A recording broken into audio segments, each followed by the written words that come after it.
경제 현안을 보다 쉽게 풀어보는 경제 읽기 시간입니다. 오늘도 다양한 경제 이슈들 권혁준 경제평론가와 함께 살펴보겠습니다. 어서 오세요. 네, 안녕하십니까. 예, 윤석열 대통령이 인구 국가 비상사태를 공식으로 선언을 하고 범국가적 총력 대응 체계를 가동하겠다고 밝혔습니다. 저희가 조금 전에 보도 연속해서 전해드렸는데 특히 일가정 양립, 양육, 주거 이 세 개 분야를 집중 지원한다고 했거든요. 주요 내용부터 정리해 주시죠. 일단 뭐 세 가지 분야잖아요. 그냥 하나하나씩 좀 말씀드리면 먼저 일단은 충분한 육아 시간을 이제는 돌려드리겠다 이런 얘기를 하고 있습니다. 이게 바로 일 가정 양립인데 사실 시장에서 가장 원했던 게 이겁니다. 이게 뭐 돈을 줘서 해결할 문제는 아니고 말 그대로 이제는 직장에서 충분히 직장을 다니면서 육아를 할 수 있는 이런 직장 문화가 만들어져야 되거든요. 그래서 이런 부분에 대해서 이제 첫 번째 아젠다로 뽑았던 거죠, 정부가. 그래서 지금 나오고 있는 것이 이제 필요할 때 육아 휴직이라든지 휴가를 쓸 수 있도록 한다는 건데 단기 육아 휴직을 이제 도입하겠다라고 얘기를 했습니다. 이게 연 1회 2주 정도 사용하게 되고 그러면 이제는 부부잖아요. 각각 2주씩 쓰면은 총 4주 동안 쓸 수 있는 거죠. 그래서 단기적으로 쓸 수 있는 한마디로 이런 거죠. 애가 아팠을 때 언제든지 갈 수 있도록 해주겠다는 거고 그다음에 이제 육아휴직 분할 횟수를 2회에서 3회로 늘려주는 부분 그다음에 소득 걱정 없이 누구나 육아휴직을 쓸 수 있도록 하겠다 이런 얘기도 했는데 이게 그 육아휴직을 쓰면 월급의 상한 한도가 있습니다. 이게 현재 같은 경우는 150만 원이거든요. 이걸 최대 한 250만 원으로 늘려주겠다는 것 이런 것도 이제 좀 눈에 띄고 그다음에 눈치 보지 않고 마음대로 이런 제도를 활용할 수 있도록 하겠다라고 하면서 출산휴가 신청과 육아휴직 제도를 같이 신청할 수 있도록 이건 좀 되게 현실적이죠. 왜냐하면 아마 여성분들은 금방 고개를 끄덕하셨잖아요. 물론 뭐 아직 출산 안 하셨겠지만은 많이들 공감하세요. 아니 뭐 출산휴가 쓰려고 그래도 쓰고 나서 육아휴직도 쓰려고 그래도 눈치 보이거든요. 그러니까 한꺼번에 그냥 신청해서 무조건 쉴 수 있도록 하는 거죠. 이런 거 굉장히 잘 나왔다 보시면 되겠고 아빠도 또한 그 육아에 동참할 수 있도록 휴직을 주는데 아빠 출산휴가입니다. 현 이제 10일인데 이걸 20일 근무일 기준으로 넓혀준다는 거죠. 이런 것도 이제 눈에 띄고요. 또한 가장 마음에 드는 게 이거예요. 중소기업 부담을 좀 줄여주는 부분입니다. 왜냐하면 많이들 이런 목소리 하세요. 나 육아휴직 쓰고 싶어도 휴가를 가고 싶어도 나로 인해서 동료들이 더 많은 일을 할 수밖에 없는 이 눈치 보여서 못 가거든요. 이거를 빨리 풀어줘야 돼요. 그래서 이제 중소기업에 베네핏, 그러니까 혜택을 주는 거죠. 그래서 이제는 중소기업이 기업들이 적극적으로 육아휴직을 쓸 수 있도록 하는 건데 이게 40만 원 더 얹혀줍니다. 그래서 대체 인력 고용한다 그러면 지원금을 주는데 현행은 이제 80만 원 지원하거든요. 정부에서 이거를 120만 원으로 늘려주는 거죠. 이런 것도 이제 눈에 띄고 그다음에 이제 돌봄 얘기했어요. 양육 부분. 양육 부분도 이제 무상 교육을 더 넓혀준다는 부분도 이제 얘기를 하고 있습니다. 그래서 이런 것도 이제 눈에 띄고요. 마지막으로 보면은 사실 이제는 그 출산했을 때 주거의 문제였거든요. 마지막 아젠다가. 주거도 사실 이제 결혼한다든지 출산한다 그러면 주거 문제가 항상 걸리잖아요. 이 부분은 좀 차차 말씀드리겠지만 눈에 띄는 것이 결혼 특별세액공제를 신설하겠다. 그러니까 우리가 보통 이제는 다자녀 아니면 자녀세액공제는 많이 들어보셨는데 출산세액공제는 아마 못 들어보셨을 거예요. 그러니까 요거 만든다는 거죠. 출산하면 세액공제까지 해준다. 굉장히 저는 메리트 있는 정책이다. 그래서 이러한 어떤 세 가지 분야에서 이제 이번에 대책이 나왔다라고 말씀을 드립니다. 네, 지금 마지막으로 짚어주신 그 주거 분야를 좀 더 살펴보면 대출 소득 요건을 완화하는 내용이 담겼거든요. 그 중에 하나가 고소득 맞벌이 부부도 신생아 특례 대출을 받을 수 있게 한 거예요. 그런데 좀 일각에서는 굳이 고소득자도 왜? 이런 반응이 나오기도 하거든요. 어떻게 보세요? 그런 분들은 아마 자산이 많으신 분들이세요. 집이 그렇게 잘 사지 못하신 분들이 있습니다. 그러니까 자산이 없으신 분들이 있어요. 물려받을 것도 없고요. 증여할 것도 없고 상속할 것도 없고. 근데 이분은 공부를 열심히 하신 거예요. 그래서 좋은 직장에 들어가서 소득은 높습니다. 근데 자산이 없어요. 그러니까 사실상 내 집이 없는 거고요. 그러다 보니까 뭔가 이렇게 애를 낳으려고 그래도 사실 현실상 어려운 부분이거든요. 그러니까 이런 분들에게 주는 거예요. 물론 자산 많으신 분들은 이거 왜 해? 그러시겠죠. 하지만 자산 없으신 분들은 필요한 대책입니다. 아니 소득 높다고 해서 사실 나는 자산 하나도 없는데 소득 높다고 해서 이런 좋은 제도를 활용하지 못하게 한다는 건 저는 좀 어폐가 있다고 말씀드리거든요. 그렇기 때문에 높다고 무조건 자산이 있는 건 아니니까. 그렇죠. 사실 자산 있을 분들은 신혼부부가 자산 있다는 부분은요 대부분 상속이나 증여예요. 그러니까 사실상 이제 물려받았던 거죠. 예를 들어서 뭐 결혼한다 그래서 뭐 부모가 뭐 신혼집 전세 자금이라도 마련해 준다든지 아니면 뭐 내 집 마련할 수 있도록 좀 도움을 줬다든지 굉장히 큰 혜택이거든요. 근데 이런 혜택을 못 받는 신혼부부가 굉장히 많습니다. 그렇기 때문에 저는 이런 자산은 없지만 소득이 있으신 분들 이런 분들에게 뭐 뭐 특별한 대체를 이제는 마련해 준다는 거는 저는 뭐 신혼부부 특례 같은 것도 굉장히 좋은 제도라고 생각을 해요. 이번에 이제 올려졌던 게 2억 5천까지 부부 합산입니다. 늘려줬다는 부분은 저는 뭐 환영할 만하다라고 말씀을 드리겠고, 이번에 특징이 뭐냐면 소득 구조만 건드렸어요. 기본적인 구조라든지 뭐 한도 5억 원 나오는 거, 그다음에 자산 규모가 4억 6천 9백만 원이라든지 이거는 그대로 놔뒀거든요. 그렇기 때문에 뭐 집값에 대해서 어느 정도 영향을 줄 수 있을 거다라는 뭐 비판은 받을지언정, 그래도 사실상 제가 봤을 때는 신혼부부들에게는 좀 내 집 마련할 수 있고 그다음에 아이를 키울 수 있는 좀 길은 열어줬다. 다만 그런 비판은 수용할 수 있습니다. 그러니까 9억 원 이하의 집값은 제가 봤을 때는 어느 정도 영향을 줄 거다. 왜 그러냐면 구매력이 있으신 분들이거든요. 그럼 이런 분들이 이제 9억 원 이하의 주택, 특히 서울 수도권에 관심을 갖게 될 것이고, 그렇게 되면 이 서울 수도권 9억 원 이하의 집은 어느 정도 일단 상승세를 기록할 가능성은 굉장히 크다라는 거. 이건 뭐 어쩔 수 없는 부분이다라고 말씀드립니다. 예, 출산 가구에게 공급하는 주택도 당초 연간 7만 호에서 12만 호로 확대를 하겠다고 했고요. 신규 택지도 발굴해서 우선 배정하겠다는 계획도 발표했는데 여기서 또 한 가지, 당첨된 적이 있더라도 네. 아이를 또 낳으면 청약 기회를 한 번 더 준다고 하더라고요. 네. 실효성이 좀 있다고 보십니까? 저는 있다고 봐요. 예. 그러니까 왜 그러냐면 아이를 낳아보신 분들 알아요. 이게 아이들 안 낳아보신 분은 몰라. 뭐 어떤 거냐면 아이를 낳았습니다. 그러면은 넓은 집으로 이사 가고 싶어 해요. 왜냐면 애가 많을수록. 만약에 예를 들어서 한 명이 낳았어요. 그럼 두 명이 낳았습니다. 그러면 더 넓은 집으로 가야 되거든요.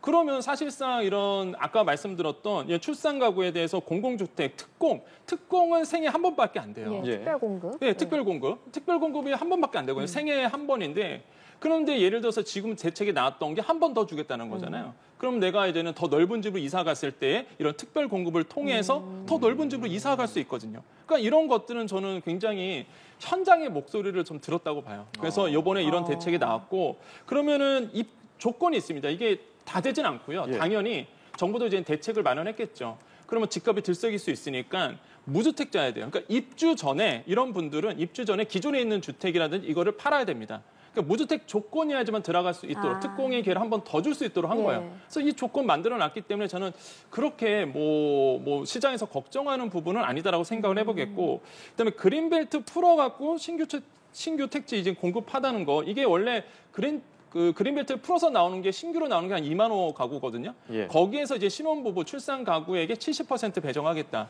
그러면은 이제는 1만 4천 호 정도가 됩니다. 그래서 이제 신혼부부라든지 이런 분들에게 이제는 특혜를 준다는 거는 저는 지금의 출산율을 봤을 때 오히려 더 소극적인 대책인 것 같다. 더 적극적으로 해야 된다.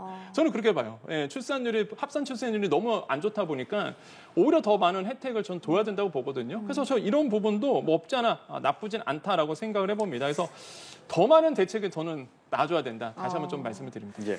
지금 저출생이 뭐 정말 심각한 문제다라고 말하는 건 이제 입이 아픈 수준이 돼버렸고, 그걸 반전시키기 위해서 쓸 수 있는 모든 정책들이 동원돼야 한다. 그만큼 적극적인 대책이 있어야 한다라고 말씀해 주셨는데, 그래도 이번 정부의 대책이 호평을 받는 부분도 꽤 있어요. 그런데 구체적인 재원 방안 마련이 없거든요. 이거는 그럼 실효성이 있는지 그 부분이 궁금해요. 이 공문에는 그런 얘기 안 나오니까 많은 분들이 이제는 뭐 이 재원 마련 어떻게 할 거냐 하시는데 이미 나왔죠, 사실. 주택도시기금 있잖아요. 그러니까 주택도시기금을 생각을 못 하시는 거예요.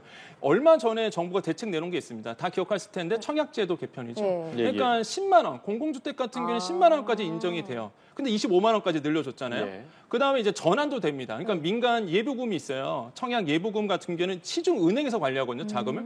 근데 그걸 이제는 공공으로 주택청약 종합저축으로 전환할 수 있도록 해줬단 말이에요. 그럼 공공에서 운영하는 그 기금은 뭐냐? 주택기금으로 쓰여요. 그러니까 그러면은 무슨 얘기냐? 25만 원씩 공공주택 같은 청약을 인정해 준다. 그럼 다 25만 원씩 넣으실 거예요, 분명히. 그럼 주택도시 기금도 더 팽창이 되겠죠. 그다음에 또한 전환이 됩니다. 민간에서 썼던 예부금이 공공주택 할 수 있는 이런 청약 종합저축으로 들어온다 그러면 자금이 또 시중 민간에 있던 것이 또 공공으로 오잖아요. 그럼 주택기금도 더 쌓이겠죠. 이 주택도시기금은 뭐 할 때 쓰느냐? 이럴 때 쓰라고 있는 거거든요. 그게 충분한 거예요? 네? 그게 충분한 수준인 뭐 거예요? 충분한 수준까지는 아니겠지만 그래도 이제 도움이 된다는 거죠. 그래서 저는 재원 마련에 대해서 고민이 있을 때 정부가 그렇게 뭐 허락하지 않습니다. 이거의 부분을 먼저 이제는 생각을 하고 제가 봤을 때는 주택도시 기금에 대한 문제 어느 정도 팽창을 시킨 한 다음에 어떤 뭐 지금 오늘 발표했던 뭐 어제 발표했죠 이런 부분에 대해서 얘기를 했던 부분에 대해서는 다 계획이 있었다고 봐요. 그래서 저는 이 부분은 물론 충분한 재원은 아니겠지만 그래도 정부가 어느 정도 재원 마련에 노력은 하고 있다고 생각을 해봅니다. 예, 정말 이제는 저출산 문제 빨리 좀 해결이 되면 좋겠고요. 두 번째 주제 다뤄보죠. 코스피 지수가 2년 5개월 만에 장중 2,800선을 넘어섰습니다. 이렇게 코스피 지수가 상승세를 탄 배경을 여쭤보고 싶은데 미국발 반도체 훈풍의 투자 심리가 좀 회복됐다는 얘기 맞을까요? 맞죠. 지금 뭐 엔비디아 아시겠지만은 계속 오르고 있습니다. 뭐 그러니까요. 부정적인 이슈가 있음에도 불구하고 계속적으로 오르는 이유는요. 시장의 기대치가 그만큼 높다라는 거고 특히 엔비디아가 오르는 이유는 시장 점유율 90%를 사실상 점유하고 있거든요. 그러니까 사실상 계속적인 독보적인 존재예요. 그러다 보니까 관련 주가 특히 우리나라 이제 삼성전자, SK하이닉스가 오르는 거고 그 중에서도 SK하이닉스가 폭발적으로 인기를 이제 얻고 있는 거죠. 근데 삼성전자와 SK하이닉스가 우리나라의 이제는 뭐 유가증권 시장의 비중이 굉장히 높아요. 그래서 SK하이닉스나 삼성전자가 오른다 그러면 우리나라의 또 주식시장 전반적으로 훈풍이 불 수 있는 부분이 있거든요. 그래서 계속적으로 뭐 뉴욕장이라든지 우리나라의 이제 장도 계속적으로 많은 분들이 이제 관심을 갖고 있고 요즘에 이제 특징이 뭐냐 그러면 코인 빼서 주식으로 들어갑니다. 과거에는 반대였죠. 반대였죠. 주식에서 빼서 코인 들어갔었는데 요즘에는 워낙 주식시장이 뜨겁다 보니까 지금 코인 시장 빼고 주식시장 들어가고 있거든요. 그래서 계속 보시면 S&P 500 지수도요. 31번 최고점 찍고 있어요, 지금. 그래서 뭐 사상 최고치로 계속 찍고 있고 코스피 지수도 보시면 같이 우상향하는 모습 보이거든요. 그래서 뭐 뉴욕발 훈풍이 우리나라의 훈풍 계속적으로 불고 있다. 그 중심은 역시나 AI, 그다음에 반도체주가 상승세를 이끌고 있다고 생각을 해봅니다. 그러면은 박스권에 계속해서 갇혀있던 이 코스피가 3,000선을 돌파할 거란 전망도 있던데 전망해보면 어떻게 보세요? 저는 쉽게 전망을 잘 안 합니다. 왜냐하면 워낙 변수가 많고요. 그렇죠. 워낙 이슈가 많다 보니까 3,000선 가요. 그러다가 안 갈 수도 있죠. 그러다 보니까 진짜 조심스러운데 근데 주의할 점은 꼭 말씀드리고 싶어요. 그러니까 변수가 항상 남아 있습니다. 일단 지금 보면은 이게 테마 형식으로 움직이잖아요. 그러니까 순환매 장세예요. 어떤 테마가 좋다 그러면 불러 훅 갔다가 또 어떤 테마가 좋아 그럼 또 훅 넘어가요. 이게 순환매 장세로 들어오는데 근데 중요한 게 뭐냐 그러면 비투 조심해야 된다는 거죠. 비투. 네, 얼마 전에 가장 관심이 있었던 게 며칠 전이었습니다. 음식료주였어요. 뭐 삼양식품이라든지 아니면 라면 관련돼서 김이라든지 이런 수출이 잘 되니까. K푸드. 거기에 지금 많은 자금이 또 쑥 흘렸거든요. 근데 거기서 보면은 재밌는 게 이제 비투가 많아진 거예요. 그러니까 많은 분들이 음식료에 대한 주가가 오르다 보니까 지금 실제 신용융자 잔고 그러니까 이제는 기관 투자 보통 이제 개인 투자자들이 일단 주식 그 회사에게 만약에 이제 자금을 좀 빌리게 됩니다. 그런 다음에 이걸 갚아야 되는데 사실 갚지 않는 그러니까 남아 있는 잔고거든요. 신용융자 잔고라고 얘기하는데 그 뜻은 뭐냐면 빌려서 아직 안 갚은 거야. 그러니까 비투거든요. 이게 사실상. 근데 신용융자 잔고를 봤더니 지금 뭐 혜태제과 같은 경우 이거는 연합 인포맥스 자료입니다. 혜태제과 식품 같은 경우가 지금 한 10배 정도 이제 치솟았고요. 근데 또 보니까 뭐 농심홀딩스라든지 뭐 CJ 시푸드라든지 계속적으로 지금 신용융자 잔고가 높아지고 있거든요. 그 뜻은 뭐냐면 음식료 중심으로 그러니까 테마 중심으로 내서 지금 투자하고 있다는 거예요. 이거 조심하시라라고 다시 한번 말씀드리겠고 그다음에 또 하나가 일부 업종만 상승하다는 거예요. 아까 말씀드린 것처럼 몇 종목이 있습니다. 첫 번째는 이제는 에너지주였어요. 뭐 기름 나온다 이러니까 지금도 마찬가지면은 뭐 기름과 관련된 뭐 정유자만 들어가면 다 올라요. 그러다가 넘어간 게 음식료주였고요. 그래서 지금 또 뭐 가야지 찾고 있는 거예요, 시장에서는. 그래서 이렇게 순환매 장세, 특정 테마만 오르고 있다는 거 이제 주의하셔야 되겠고 마지막으로 금리 인하 시그널은요 이미 나오고 있죠. 이거는 시장에서 이미 소화를 시켰습니다. 그래서 금리 인하 때문에 이제 주가가 오른다라는 거는 이미 소화가 됐기 때문에 주의하셔야 되겠다. 이렇게 좀 말씀을 드립니다. 마지막 얘기 한번 나눠보겠습니다. 우리은행이 최근 지점에서 발생한 100억 원대 횡령 사건에 대해서 사과하고 재발 방지를 약속을 했거든요. 사실 2년 전에도 700억 원대 횡령 사고가 발생하고 내부 통제 강화하겠다 얘기를 했는데도 사고가 또 난 거잖아요. 근본적인 원인에 대해서는 어떻게 짚으십니까? 처벌이 약하죠. 처벌이 약하고 그다음에 이제는 사실 그 횡령 사건이 우리은행 같은 경우는 700억 원 사건이 몇 년 전에도 있었잖아요. 예. 근데 또 다시 이번에 이제 100억 원에 대한 지방은행 우리은행의 지방은행이죠. 일어났었는데 저는 처벌이 약하고 그다음에 무엇보다 지배구조법이 이제는 7월부터 도입이 됩니다. 근데 아직 전이거든요. 예. 그래서 이 부분이 좀 빨리 됐었어 좀 아쉽다라는 생각을 많이 해봐요. 빨리 도입이 됐다 그러면 뭐가 바뀌냐면 이 직무구조 책임도가 이렇게 나옵니다. 그러니까 뭐냐면 이제는 로직트리라고 해서 이게 타고 올라가는 거예요. 누가 책임을 져야 되느냐라는 게 조직 구조도가 딱 나오거든요. 그럼 맨 위가 누구겠어요? CEO예요. 그러니까 과거 같은 경우에는 이런 CEO들이 내부 통제 마련의 의무만 있었습니다. 한마디로 이제는 누가 문제가 일으키면 누가 책임을 져라는 게 그거 도표만 그려놓으면 돼요. 이게 마련의 의무였는데 이전에는 이제 7월부터 뭐가 바뀌느냐? CEO의 준수 의무가 생깁니다.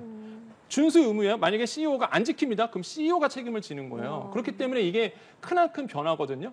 이번에 이제 7월부터 이게 들어가기 때문에 제가 봤을 때는 이런 횡령 사건은 많이 줄어들 거라고 보고 있는데 그럼에도 불구하고 내부 규정이 아직도 도입이 미흡한 회사들이 너무 많다는 거죠. 그래서 이런 부분들에 대해서 좀 주의가 요망된다라고 말씀을 드립니다. 예, 알겠습니다. 경제 읽기 권혁중 경제평론가와 함께했습니다. 고맙습니다. 네, 감사합니다.